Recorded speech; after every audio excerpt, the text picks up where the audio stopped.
Randonautica is an app that uses a random number generator and location settings to generate coordinates for users to explore their local area. The app was released in February 2020 and became particularly popular during the COVID lockdown. People often documented their explorations on video and posted them online. Sometimes people would find absolutely terrifying things or places, or even find themselves at the scene of a crime. A viewer named David first sent me this story and footage. It was August 20th, 2011. The weather was nice, and so he and a friend decided to use Randonautica out of boredom. They created a total of 4 anomalies because the first 3 were in someone's backyard or in an inaccessible location on the app. Anomalies are dots that can be attractors or voids. Attractors are clusters of random dots that are very dense, while voids are clusters of very low density. The 4th anomaly looked promising, and so the 2 friends drove there. You can see on the screen the road they drove on. After the small path they took after parking, the radius of the annals was 470 meters, so it was quite a large area. But they didn't have to look around for long. Then they made a strange and frankly terrifying discovery. This is a picture of their walk. As they were walking down, they saw a note stuck to the outside of a stick. Read this. Fold it open and write your mobile number. I can give you a cell phone number or an email address. Give me your email address. Add the address. I'll send it. You left it vague, so you could see it first. It says, write your cell phone number. When you unfold it, send it. He'll send it to you. So somewhere it says, I can give you a cell phone number or an email address. Give me an email address, I'll send it to you. Yeah, it was just hanging on this tree, this piece of paper. I'm putting it back. He wrote his number on the note and put it back on the stick. Right next to Noah was a bunch of bras lined up on a fallen tree branch. No explanation. So yeah, it's a total of BRs, 1, 2, 3, 3. For behind 5, 6 more. These things couldn't have been there for more than a few days because they were discovered on August 6th and the last rain was 3 days ago, yet the piece of paper never showed any sign of getting wet. Other items found at the scene included 2 packets of condoms and a pot that appeared to be used to start a fire. The next day, on the 7th, the friends returned and the place where he had written his number was gone. A few days later, he received a text from an unknown number, simply saying hi. He replied, "Hi, who is this number?" Then replied with his address, and at this point, he blocked the number. Whether this little scene was meant for anyone or anything remains a mystery. Taylor Vasquez posted this following footage online documenting her disturbing discoveries while using Randonautica. She downloaded the app and created a location very close to her house. The location turned out to be an abandoned creek-like area. So I keep seeing the Randonut thing all over TikTok and I really want to try it out. So I downloaded the app and I found a location that looked good. It's 1.5 miles from my house, so I'll check it out to see if anything seems unusual at first. And it seems like a typical random location where the app might take someone until they find a series of disturbing images. Seemingly done by a child, pretty creepy. I'll go see what that is. Okay, so I just opened up one of the photos and it's whatever that is. Then we have these random 3. This one's it's your birthday with the snowman with I don't know, and these 2 I just put together. It's like playing with me. Alright, I think it was just my imagination. I think I'm just hearing as she's analyzing the drawings, she suddenly hears an unsettling sound play with me. It sounds like the voice of a young child, but the video cuts. Here on a later date, Taylor returns to the creek, but this time there are new drawings that weren't there last time according to her, these ones being even creepier than the previous series of drawings, with one of the drawings being a sigil of Bamut. As she's distracted by the drawings, the voice of a child can once again be heard in the background if they have messages on them, cause then like those look like symbols. At first she doesn't seem to hear it, but once she does she makes a dash for it and they video cuts. I don't really see anything else. After uploading the video to TikTok, a viewer pointed out what appears to be the face of a young child peering from behind a tree. No one was with me, and tell me if you guys think that looks like a ghost child, because I don't know. Taylor uploads another video analyzing a journal she picked up from the creek, with each page revealing another unsettling message. Taylor returns to the creek one last time and finds not only a Ouija board made out of a piece of cardboard but also a large knife sitting next to it. This was the last time Taylor dared to return to the creek, and so whatever was going on here will remain a mystery. As with many things posted on the internet, there's no 100% proof that this whole series of videos were staged. However, there were certain aspects of the videos that viewers feel make them feel more realistic, mainly the weathered looking pieces of paper that contain the drawings along with the disturbing image of the child's face.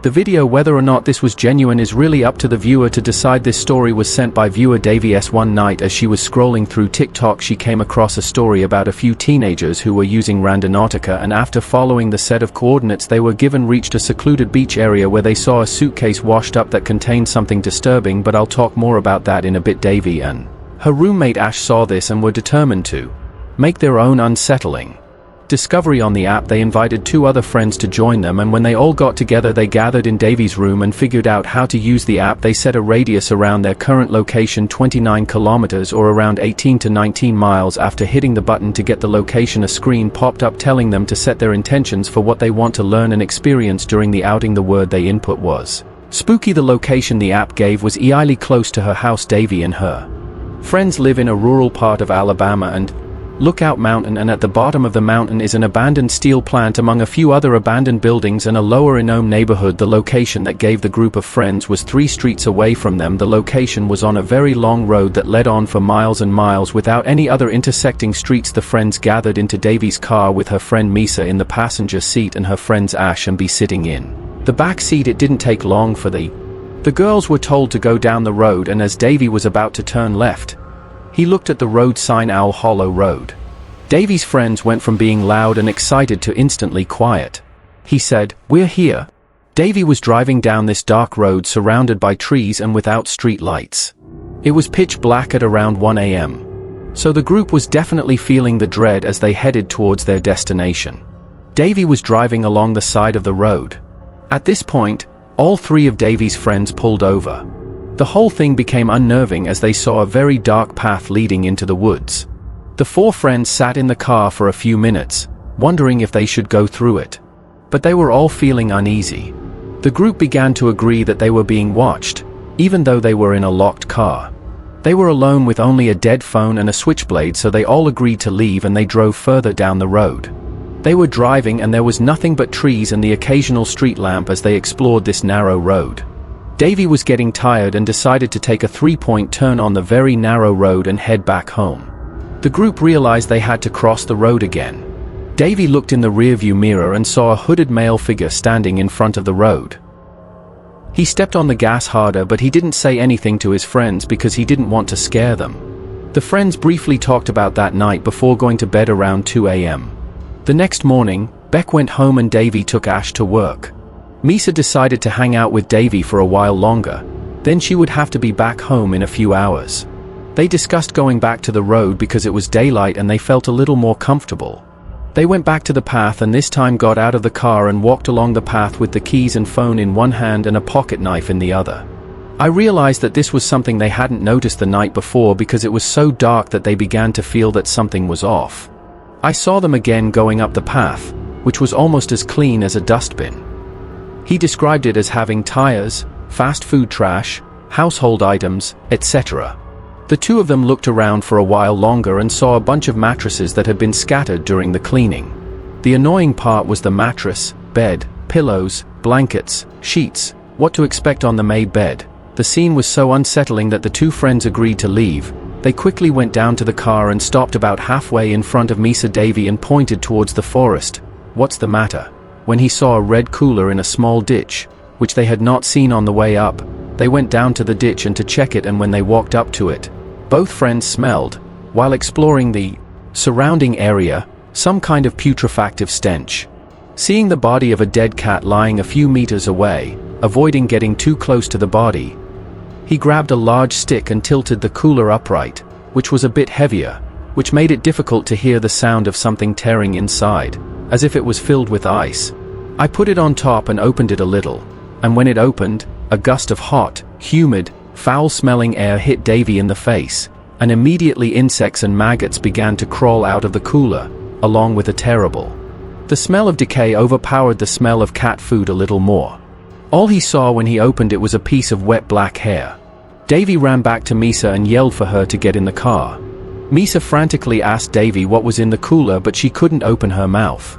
After driving a little further down the road, hoping to find a driveway to turn around, she couldn't open her mouth for fear of nausea.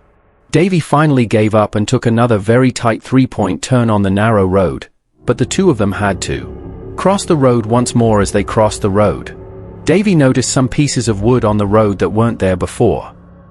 He looked around and saw the same hooded male figure for the night.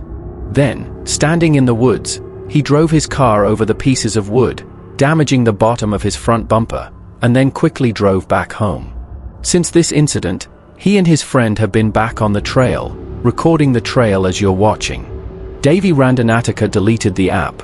11 minutes and 48 seconds, and I didn't use it because I mentioned earlier that there was a video that inspired Davy and his friends to try the app. The video was captured by a couple of TikTok users, who each posted their own angle of the video. Guys, we got that go. I'll hold your stuff. I don't know, wait. I'm going to open it. I'm going to open it. I'm going to sleep. It stinks. You wash it. Oh, okay. So he's fine. So he's calling the police so we can see if it's actually a body or if it's just food. A suitcase was found on ALA Beach, and here's the crime scene. So we found this suitcase and we're going to fix it. So they're opening it with a stick because we don't want, guys, there's a bag.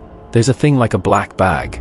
The Randonautica app generated a location that led them to a rock wall beneath a jetty on the shores of ALA Beach in West Seattle when they spotted a mysterious black suitcase floating on a cluster of rocks. As they approached the bridge, they realized the suitcase was emitting a foul odor. The suitcase and its contents may have been more disturbing than they initially thought, prompting the teens to call the police. But Seattle police's notoriously slow response time meant it took 3 to 4 hours for the police to arrive.